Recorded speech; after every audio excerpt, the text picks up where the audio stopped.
Hello everyone, good morning. আশা করি তোমরা সবাই অনেক ভালো আছো, সুস্থ আছো। আমরাও কিন্তু বেশ ভালো আছি। আরেকটা নতুন ভিডিওতে তোমরা সবাই ওয়েলকাম জানাইতেছি। আই হোপ আজকের এই ব্লগটা তোমাদের ভালো লাগবে, তো সম্পূর্ণ ব্লগটা দেখার অনুরোধ রইল। এখন সময় হতে আছে ওই সকাল 8:30 কি 9টার মতো। তো আজকের ব্লগটা আমি এখান থেকে শুরু করলাম। আজকে সকাল সকালেই এই যে কালকে বেডশিটগুলি চেঞ্জ করে রাখছিলাম, এইগুলি বিছাই দিছি। তারপর ওই 8:30 9টার মধ্যে কিন্তু আমার কাপড়গুলি ধোয়া হয়ে গেছে গা। কারণ কি জানো তো, আমাদের ছাদে না বেশি একটা রৌদ্র লাগে না।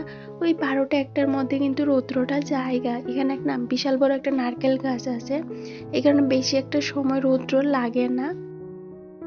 যদি সকাল সকাল কাপড়গুলি ধোয়া তেলায়, তাইলে ওই দেখবা 12টা 1টার মধ্যে কিন্তু কাপড়গুলি মোটামুটি শুকাই জায়গা। তো যাক, কাপড়গুলি তো ধোয়া হয়ে গেছে। নিচে আয়া দেখি আমার হাজব্যান্ড এখানে একটু মেস্তুরির কাজ করতে আছে। অ্যাকচুয়ালি আজকে আমার হাজব্যান্ডের ছুটি, বাড়িতেই আছে। আর ওর যেদিনকার ছুটি থাকে বা বাড়িতে থাকে, ওই দিনকে না ওর মাথাতে একটু উল্টাপাল্টা বুদ্ধি ঘুরে, কি জানি করবো ও নিজেও বুঝতে পারে না।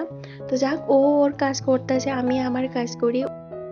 ওর সঙ্গে দাঁড়াইয়া কথা কইলে আমার কাজগুলি তো হইতো না, আর বেলাটাও বইয়া যাইতাছে গা। শীতের দিনে মানে তো ছোট দিনের বেলা, আর ছোট দিনের বেলায় মানে সময়ের সঙ্গে কিন্তু পাল্লা দিয়া চলতে হয়। আর সময়ের সঙ্গে যদি আমরা পাল্লা দিয়া না চলতে পারি, তাহলে দেখবা সময় কিন্তু আমাদের অনেকটা পিছিয়ে ফেলায়, সময়ের গতিতে যাইতে থাকে।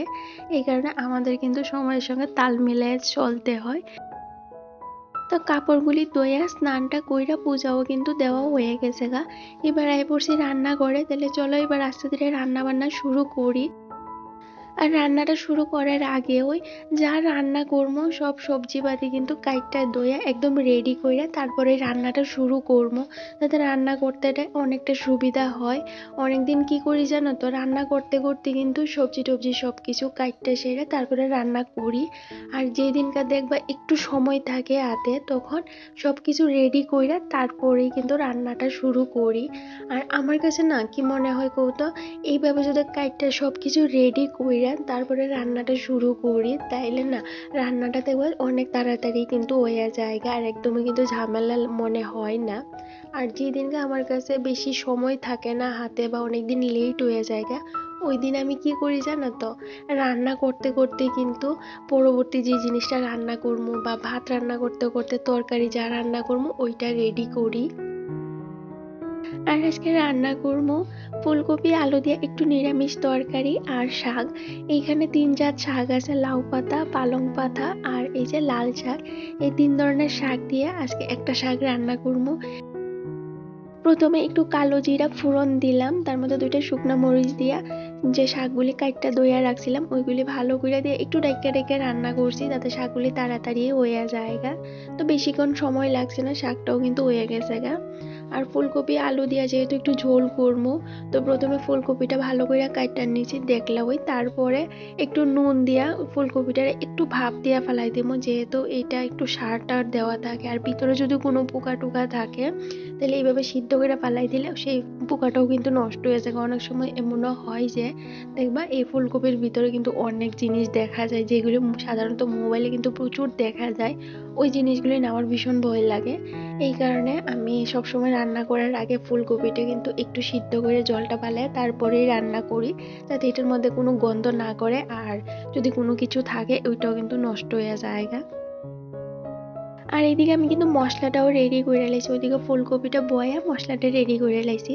তো একটা মিক্সির মধ্যে একটু টমেটো, তারপরে যে গুঁড়া মশলাগুলি আসলে সব কিছু দিয়া একটু পেস্ট করে লাইছি, তাইলে না দেখবা তরকারির টেস্টটা কিন্তু আরো বেশি বাইরা জায়গা। আজকে কিন্তু টমেটোর সাথেই সব কয়টা মশলা দিয়ে একদম ভালো করে পেস্ট করে তারপরে রান্না করতেছি।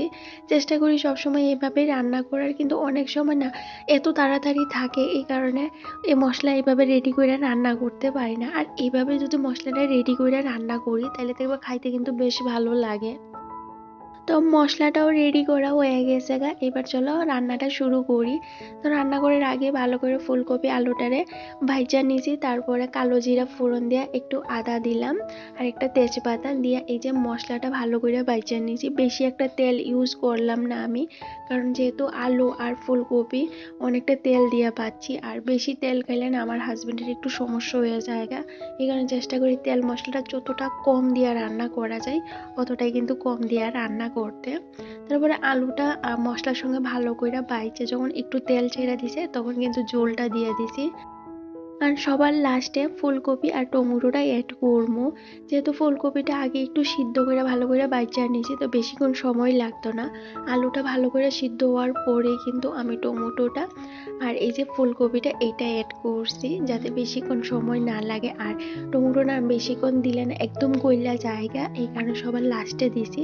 দিয়ে ওই 2-3 মিনিট একটু ফুটটা উঠলে একটু ধনিয়া পাতা দিয়ে নামাইলাম, তাহলে কিন্তু তরকারিটা একদম রেডি হয়ে যাবে। আর মাঝে মধ্যে এমন সিম্পল খাবারও দেখবা বেশ ভালো লাগে। তাহলে চলো এবার এই যে মশলা দানিগুলি আছে এগুলি ভালো করে পরিষ্কার করে জায়গার মধ্যে রাখি। ওইদিকে তো তরকারিটা হইতেছে।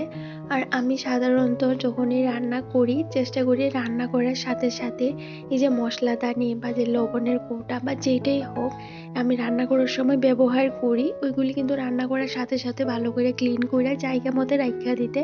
আমি এটা একদমই করি না যে রান্না করার পরে সব কিছু একসঙ্গে ভালো করে ক্লিন কইরা তারপরে জায়গার মধ্যে রাখবো। এমন অনেক কাজ আছে যেগুলি যদি আমরা রান্না করার সাথে সাথেই কইরা লাইতে পারি, তাহলে দেখবো জায়গাটাও যেমন ক্লিয়ার হয়ে জায়গা, আর রান্না করার পরে অত একটা ঝামেলা লাগে না। তো মশলা দানিটি ভালো করে আর জায়গা মধ্যে রাইখা এই যে ফিল্টারে জল দিলাম, তারপরে ফিল্টারটাও কিন্তু ভালো করে একটু মুইছা দিয়েছি। এখানে তেল টেল উইরা না ওই যে ফিল্টারের উপরে পড়লে দেখা যায় একটা তেল কাইসা ভাব হয়ে থাকে। এই কারণে যখনই ফিল্টারে জল দেই, জল দেওয়ার পরে একটা ভিজা কাপড় দিয়ে সেটা ফিল্টারটা ভালো করে মুইছা লাই। তো যাক আমার রান্নাটাও কিন্তু কমপ্লিট হয়ে গেছে গা। এবার যে বাসন কয়টা বললো এগুলি দমো। তাহলে চলো বন্ধুরা এই বাসন কয়টা ধুইতে ধুইতে তোমাদের কয়েকটা কমেন্টের রিপ্লাই দেই। একটা দিদিভাইয়ের নামটা হচ্ছে অনু লাইফস্টাইল ব্লগ। দিদিভাইটা আমার কমেন্ট করছিল ভিডিওটা বেশ ভালো লাগলো, তোমার কথাগুলি শুনতে বেশ ভালো লাগে। তো থ্যাংক ইউ সো মাচ, তোমার আমার ভিডিওগুলি বা আমার কথাগুলি এতটা ভালো লাগে। আর একটা দিদিভাই আমার কমেন্ট করছিল যে বাসাটা কি তোমার নিজের? না গো, এই বাড়িটা আমার না, আমি এই বাড়িতে ভাড়া থাকি।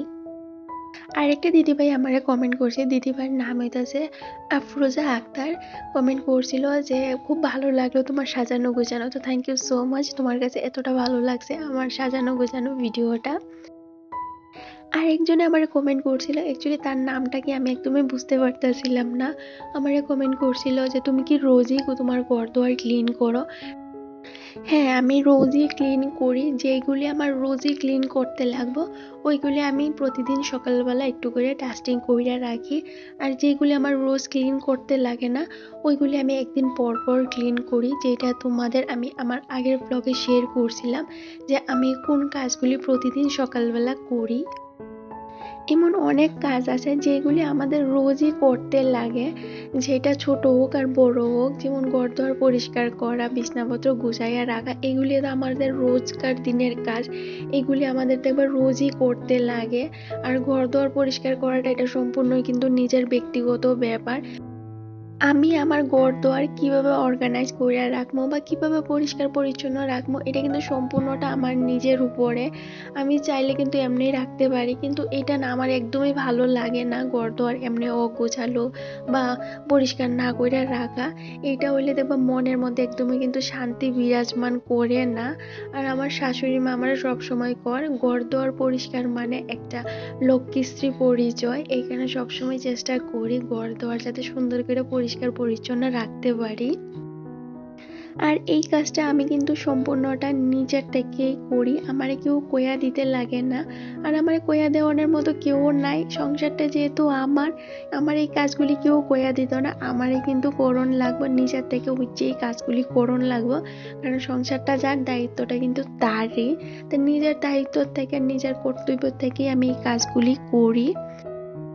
আর আর আমার ডেইলিকার লাইফ থেকেই তোমাদের সাথে শেয়ার করার চেষ্টা করি। আমি প্রতিদিন আমার ঘরদোর যেভাবে অর্গানাইজ করে রাখি, আমার ছোট্ট সংসারটার আমি যেভাবে যত্ন করি, তোমাদের সাথে এগুলি শেয়ার করি। আর তোমরা এগুলি কিন্তু ভীষণ পছন্দ করো, অনেকে তো আমার এই কাজগুলি দেখে অনেকটা মোটিভেট হও। তো তোমরা আমার পাশে এইভাবেই থাকো, আমিও চেষ্টা করুম তোমাদের পাশে এইভাবেই থাকার, তোমাদের সাথে আর এরকম সুন্দর সুন্দর ভিডিও শেয়ার করার। আর এই পর্যন্ত যদি কোনো বন্ধু আমার ভিডিওটা দেখা থাকো তো অবশ্যই কিন্তু চ্যানেলটা সাবস্ক্রাইব করে দিও, আর একটা লাইক আর একটা কমেন্ট করে কিন্তু তোমাদের মতামত জানাইও। তো যাক, সব কাজকর্ম কিন্তু কমপ্লিট করা হয়ে গেছে। এবার এই যে গাছে একটু জল দিয়ে দিই। আগের দিন না গাছে জল দেওয়া হয়েছিল না, তো ওই যে রান্না বান্নার পরে এখন একটু গাছে জল দিয়ে দিতে আসি।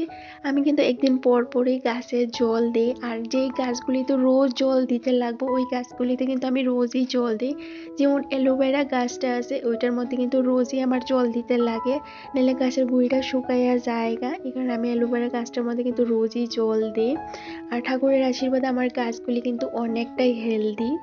তো যাক, এবার সব কিছু কিন্তু সারলাম। আর দেখলাই সকালবেলা যদি আমরা একটু এনার্জির সাথে সম্পূর্ণ কাজগুলি কমপ্লিট করতে পারি, তাইলে দেখবা সংসারের কাজটা কিন্তু কোনোভাবে কঠিন মনে হয় না। এইটা কিন্তু সম্পূর্ণটা আমাদের উপরে, আমরা যেটা যেভাবে নিব সেটা কিন্তু সেইভাবেই আমাদের কাছে লাগবে। আর জানো তো বন্ধুরা, প্রথম যখন সংসার করা শুরু করছিলাম, আজকে যে কাজগুলি তোমাদের সাথে আমি এতটা আনন্দ সহকারে বা এতটা এনার্জির সাথে আমি শেয়ার করতে পারতেছি, এগুলি না ওই সময় অনেকটা কিন্তু বোরিং লাগতো। আর রোজই এক কাজ করতে করতে না একদমই ভালো লাগতো না। কিন্তু এখন আর লাগে না, কারণ এখন না কাজগুলি আর সেই রকম ভাবে করি না যে আগে যেভাবে করতাম, যে জোর জবরদস্তি ভাবে কাজগুলি করতাম। এখন এইটা বুঝতে শিখছি যে সংসারটা আমার, কাজগুলি আমারই করতে লাগবো। আর কাজগুলি এখন করলেও আমি করবো, একটু পরে করলেও আমিই করবো। এই কারণে এখন না আর এই কাজগুলি একদমই বোরিং লাগে না, বরং এই কাজগুলির মধ্যে কিন্তু অনেকটা আনন্দ লাগে। এখন সময় হইতেছে ওই 9:30টার মতো। তো দুপুরে তো সমস্ত কাজকর্ম কমপ্লিট করার পরে দুপুরের খাওয়া দাওয়াটা কইয়া একটু শুয়ে আসছিলাম। তারপরে ফ্রেশ ট্রেশ হইয়া সন্ধ্যার যে কাজকর্ম আছিল, যেমন সন্ধ্যাবাতি দেওয়া, এইগুলি কমপ্লিট কইরা আবার এই বললাম রান্না করে। হ্যাঁ, এর ফাঁকে বাড়িতে একটু কথা কইলাম। সারাদিন তো কথা কওয়ার একদমই সময় পাই না, এই কারণে চেষ্টা করি সারাদিনের শেষে ওই সন্ধ্যার সময় দুনো বাড়িতে একটু কথা কওয়ার লাগে। কারণ মা বাবা তো সারাদিন বইয়া থাকে, কখন ফোন করমু। তো তাদের সাথে কথাবার্তা কইয়া আয়া পড়ছি রান্না করে রাত্রের খাওয়ানটা রেডি করতাম। আর যবে থেকে শীত পড়া শুরু হয়েছে, আমার হাজবেন্ড প্রতিদিন রাত্রেবেলা রুটি খায়। আর আমি দুপুরবেলা যে ভাত রান্না করি এইখানে একটু বেশি করে চাল দিয়ালে, যাতে রাত্রেবেলা আমার ভাতটা হয়ে যায়, তা রাত্রেবেলা রান্না করতে লাগে না ভাতটা। তাহলে চলো, আজকের ব্লগটা আমি রাতের ডিনারটা দিয়েই কিন্তু শেষ করতেছি। আই হোপ আজকের এই ব্লগটা তোমাদের ভালো লাগবে। যদি ভালো লাগে অবশ্যই চ্যানেলটা সাবস্ক্রাইব করে দিও। আজকের জন্য টাটা।